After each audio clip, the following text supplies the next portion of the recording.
তারকেশ্বরের বাবা শ্রাবণ মাসে তারকেশ্বর ধামে কিছু মহিমা আছে, একটু যদি তুলে ধরে বলেন।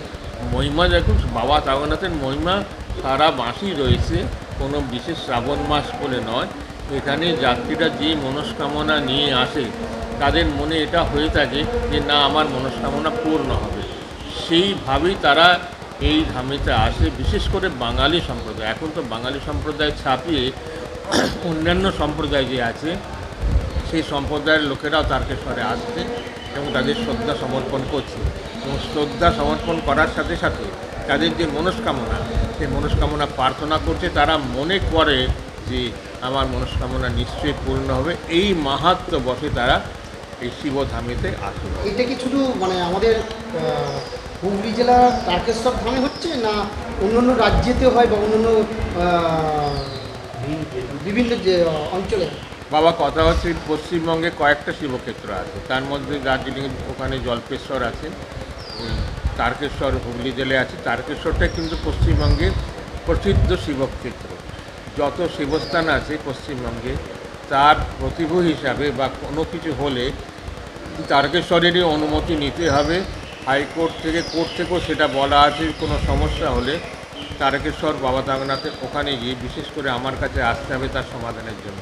কিন্তু ভারতবর্ষের অন্যান্য স্থানে, যেমন সামনে ঝাড়খণ্ডে দেওঘর আছে, সেখানে মঙ্গল আরতির সময়টা অন্যরকম। সেখানে মঙ্গল আরতি হয়ে থাকে 3টের সময়। তারপরে সারাদিন কোনো পুজো পাঠের পদ্ধতি নেই। লোকেরা, যাত্রীরা জল চড়ায়।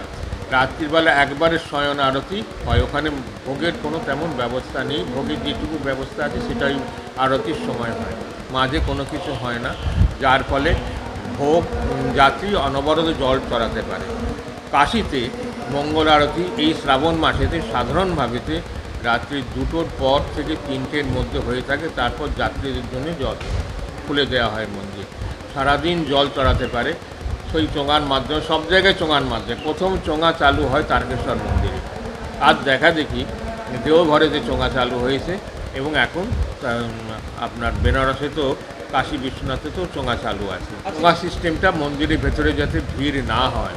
সব জায়গায় মন্দিরের ভিতরগুলো তো একটু ছোটো, বিশেষ করে তো এখানে তো আছে এবং একটা দরজা আছে, যার ফলে যাত্রী যাতে কোনো ক্ষতি না হয়, শ্বাসকষ্ট নানা রকম হতে পারে, আগে হয়েছে, যার জন্য চোঙা করা হয়েছে। এবং এই দেখা দেখি ওখানেও দেওঘরেতেও চোঙা করা হয়েছে।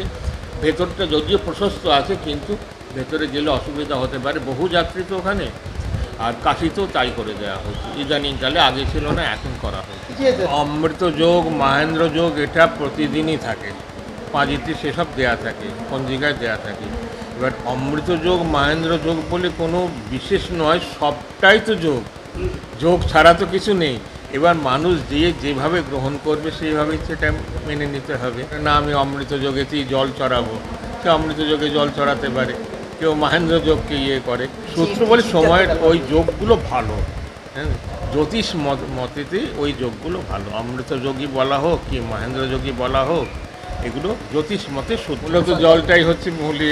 আর বিশেষ করে যার দৈনন্দিন পূজার পদ্ধতি আছে, সেই পদ্ধতি এখানে মানা হয়। যেভাবে পূজা চলে আসে সেইভাবে পুজো হয়ে থাকে। আমার প্রতিদিন যে পুজোটা হয়, যেমন মঙ্গল আরতি, তারপর 10টার পরে সরকারি পুজো, তারপর দুপুরবেলা ভোগ আরতি এবং সন্ধ্যাবেলা শয়ন আরতি, এই 4টে এখানে অনুষ্ঠান হয়। কথিত রয়েছে যে এই মঙ্গল আরতির সময় কেউ ওই জায়গা দিয়ে কিন্তু দাঁড়াতে পারে না বা যাতায়াত করতে পারে না। বাবার একটা কিন্তু বিশেষ স্থান রয়েছে, ওই জায়গায় কাউকে দাঁড়াতে পারেন না, যারা এখনো অবধি মানে বিশেষ করে সিকিউরিটি গার্ড যে ধরনেরই মানুষ ওখানে থাকে পারেন না বাবার মানে শ্রাবণ মাস বা চৈত্র মাসেতে মঙ্গল আরতির সময় প্রচুর ভিড় হয়ে থাকে বলে লোককে দাঁড়াতে দেওয়া হয় না। তারা যেহেতু চোঙা চালু আছে, চোঙার মধ্যে জল দিয়ে তারা বেরিয়ে যায়। কিন্তু অন্য সময় শ্রাবণ মাস বা চৈত্র মাসের বাইরে কিন্তু লোক ওখানে দাঁড়িয়ে মঙ্গল আরতি দর্শন করে। শ্রাবণী মেলা সাধারণত এটাকে শিবের মাস বলে মনে করা হয়। সারা ভারতবর্ষে শ্রাবণী মেলার একটা প্রবণতা আছে। যত শিব মন্দির আছে সেখানেই শ্রাবণী মেলা অনুষ্ঠিত হয়ে থাকে।